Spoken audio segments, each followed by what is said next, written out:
এখন আমরা দেখব লেস্টের ব্যবহার। লেস্টের ব্যবহারটা অনেক এমন জায়গায় হয় যখন আমরা একটা কাজের ভয়ে আরেকটা কাজ করি, যে এই কাজটা না করলে এমনটা হইতে পারে, সেই ভয়ে আমরা যখন অন্য কাজ করি সেক্ষেত্রে লেস্টের ব্যবহার হয়। আমরা আগেই বলেছি কিছু শব্দের স্পেশাল ব্যবহার শিখতেছি, তা লেসটাও এরকম। একটা কাজের ভয়ে যখন আমরা আরেকটা কাজ করি তখন হচ্ছে লেস্টের ব্যবহারটা হয়। এটার মিনিংটা অনেকটা এরকম যে পাশে ভয় হয়েছে। আমরা একটা উদাহরণ দেখলে জিনিসটা আরো পরিষ্কার হবে। এই স্টুডেন্ট স্টাডি রেগুলারলি, একটা ছাত্র নিয়মিত পড়াশোনা করে, least he should fail in the examination, পাশে সে পরীক্ষা ফেল করতে পারে, অর্থাৎ ফেল করার ভয়তে সে পড়াশোনা করে। এখন এটা স্ট্রাকচারটা কেমন? প্রথমে সাবজেক্ট, ভার্ব, অবজেক্ট, মানে প্রথমে একটা সম্পূর্ণ সেন্টেন্স থাকবে, তারপর লেস থাকবে, এবং লেসটার পরে অবশ্যই সাবজেক্ট আসবে, এবং সাবজেক্টের পরে একটা শুড অথবা মাইট আসবে, তারপরে ভার্বের base form. He ran away lest he should be arrested, সে জোরে দৌড়েছিল। এখানে দেখো, এখানে কিন্তু আমরা এই যে ইংরেজিটা দেখে এখানে বুঝে নিতে হবে এটার বাংলাটা কি। হি র্যান অ্যাওয়ে, এখানে সাবজেক্ট, এখানে কিন্তু ভি2 আছে। এই ভি2 থেকে আমরা কিন্তু এটা বাংলাটা বুঝে আসি যে সে দৌড়ে পালিয়েছিল, পাশে হি শুড বি অ্যারেস্টেড, তাকে অ্যারেস্ট করা হতে পারত। এখন কথা হচ্ছে এই যে অসংখ্য ভার্ব, এগুলো যারা নতুন তারা কিভাবে মনে রাখবে? আমি এর আগে একটা পরামর্শ দিয়েছিলাম যে যারা একেবারে নতুন তারা আবু দাউদের একটা বই আছে টিচিং অফ টেন্স, ওখানে বেসিক কিছু ভার্ব আছে। এছাড়াও আমাদের ক্লাসের যে বই, প্রতিটা ক্লাসের গ্রামার বইতেই প্রেজেন্ট, পাস্ট, পাস্ট পার্টিসিপল, যে তিনটা ফর্ম, বেসিক কিছু ওয়ার্ডের তিনটা ফর্মে আছে। এগুলো অবশ্যই বাংলা সহ পড়ে রাখা, পড়ে রাখতে হবে, তাহলে আর এই ছোটখাটো মানে আমাদের কমন ব্যবহৃত ওয়ার্ডগুলোর প্রেজেন্ট, পাস্ট বা পাস্ট পার্টিসিপল চিনতে আমাদের সমস্যা হবে না। দ্য স্টুডেন্টস ওয়াকড ফাস্টার, স্টুডেন্টরা দৌড়ে আরো দ্রুত দৌড়েছিল। Lest they should miss the train, পাশে তারা ট্রেন মিস করতে পারত।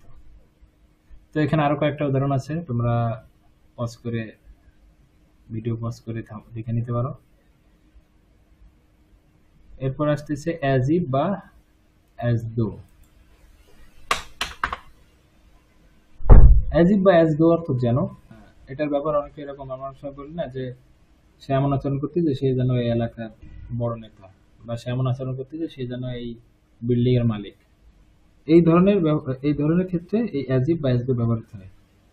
তবে এটার গঠনগত একটু স্পেশালিটি, অ্যাজ ইফ বা অ্যাজ দো স্ট্রাকচারে একটা বিশেষত্ব আছে।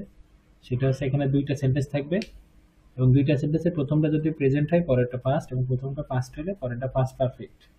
যদি সাবজেক্ট ভি ওয়ান অবজেক্ট থাকে তাহলে পরেরটা অবশ্যই সাবজেক্ট ভি টু অবজেক্ট হবে, এবং প্রথমে যদি সাবজেক্ট ভি টু থাকে অ্যাজ ইফ এর আগের সেন্টেন্সে, অ্যাজ ইফ বা অ্যাজ এর আগের সেন্টেন্সে, অ্যাজ ইফ বা অ্যাজ এর পরের সেন্টেন্স হবে subject had V three object. অর্থাৎ অ্যাজ ইফ এর আগে প্রেজেন্ট থাকলে পরের টু পাস্ট, আর অ্যাজ ইফ এর আগে পাস্ট থাকলে পরের টু হবে পাস্ট পারফেক্ট। তো দুলাল শেখ ইজ এ কোয়াক, দুলাল শেখ একজন হাতুড়ি ডাক্তার। হি বিহেভস, সে ব্যবহার করে, দেখো এটা কিন্তু প্রেজেন্ট, এখানে প্রথমে সাবজেক্ট তারপরে ভি অন আছে, ফলে আমরা এখানে সহজে বুঝে যাচ্ছে এটা হচ্ছে প্রেজেন্ট ইনফিনিট টেন্স। এরপরে আছে অ্যাজ ইফ, সে ব্যবহার করে টু ওয়্যার অ্যান এমবিবিএস, সে যেন একটা এমবিবিএস ডক্টর। আর এখানে দেখো, এখানে কিন্তু আমাদের হিসেবে অস দেওয়ার কথা ছিল, কিন্তু দেই নাই, কারণ কি এটা কিন্তু অসম্ভব। এর আগে আমি বলছি অসম্ভবের ক্ষেত্রে আমরা ওয়ার ব্যবহার করব পাস্টের। তাহলে he behaves as if he are an MBBS. উদাহরণ আছে he speaks as if he knew everything, সে কথা বলে এমন ভাবে যেন হি নিউ এভরিথিং, সে সব জানে। He acted as if he had known everything, সে এমন ভাবে আচরণ করেছিল যেন সে সব জানত। এই যে এখানে অ্যাজ ইফ এর আগে পাস্ট আছে, এই জন্য এর পরেরটা পাস্ট পারফেক্ট হয়েছে।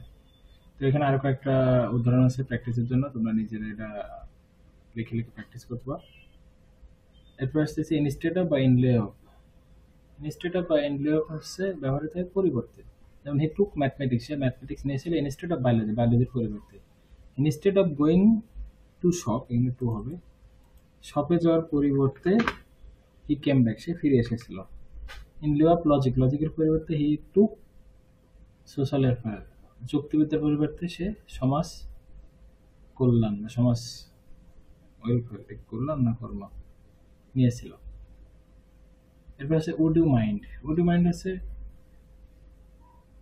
কিছু মানে কাউকে কোনো কিছু রিকোয়েস্ট করার ক্ষেত্রে উড ইউ মাইন্ডের ব্যবহার হয়, যদি কিছু মনে না করেন বা যদি কিছু কিছু কি মনে করবে এই ধরনের ক্ষেত্রে উড ইউ মাইন্ড ব্যবহার হয়, এবং উড ইউ মাইন্ডের পরে ভার্বের সাথে আইন যায়, তারপরে অবজেক্ট, তারপরে এবং শেষে তারপরে বাদ বাক্যাংশ বসবে এবং শেষে অবশ্যই একটা জিজ্ঞাসাবোধক চিহ্ন বসবে।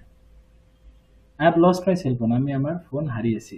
দেখো এখানে কিন্তু এর বাংলাটা হবে আমি আমার ফোন হারিয়েছি, হারিয়েছিলাম না, হারিয়েছি। কারণ কি এটা present perfect tense, have V3। এইভাবেই কিন্তু আমাদের ইংরেজি দেখে এর বাংলা বুঝতে হবে এবং সেই অনুযায়ী আমাদের কাজ করতে হবে। এখানে আছে would you mind giving me your phone, যদি কিছু মনে না করে আপনার ফোনটা দিবেন, so that I can talk to my mother, যাতে করে আমি কথা বলতে পারি আমার মায়ের সাথে। Would you mind telling the fact, যদি কিছু মনে না করো আমার মানে সত্যটা বলো বা সত্যটা বলবে। Would you mind having a cup of tea, যদি কিছু মনে না করে এক কাপ চা দিবে। আর হচ্ছে লেট অ্যালোন। লেট অ্যালোন হচ্ছে কোনো কিছু চিন্তা করা যায় না এরকম। শুরু করার সময় বলছিলাম যে আমরা এটা শিখতেছি যে ইংরেজিতে কিছু শব্দ আছে, আমরা যেমন বাংলা বিভিন্ন ভঙ্গি মাধ্যমে কথা বলে থাকি, সেই ভঙ্গিতে কথা বলার জন্য আমাদের কিছু শব্দের স্পেশাল ব্যবহার জানা লাগবে।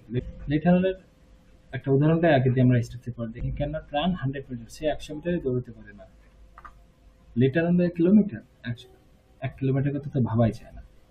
লেট অনের ব্যবহারটা এরকম। তো লেট অনের ক্ষেত্রে প্রথমে একটা সেন্টেন্স থাকবে এবং পরে লেট অনের পরে শুধুমাত্র আমার যেটা দিয়ে আমি তুলনা করতেছি সেটা দিলে হয়ে যাবে, তখন কিন্তু সাবজেক্ট ভার্ব আর কিছু আনা লাগবে না।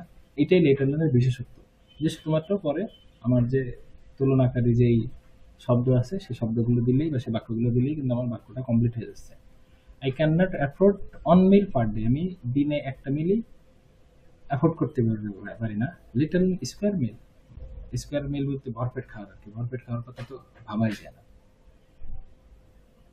They can not buy a button phone, তারা একটা বাটন ফোনই কিনতে পারে, লেট অ্যালোন আইফোন বা অ্যান্ড্রয়েড ফোন। তার মানে এখানে কিন্তু আমার আর ওই সাবজেক্ট ভার্ব কিছু না লাগতেছে না, জাস্ট যে কম্পেয়ারেবল যে ওয়ার্ডটা আছে সেটা বসাইলে হয়ে যাচ্ছে। তো এখানে আরো কয়েকটা উদাহরণ আছে, দেখে নিও।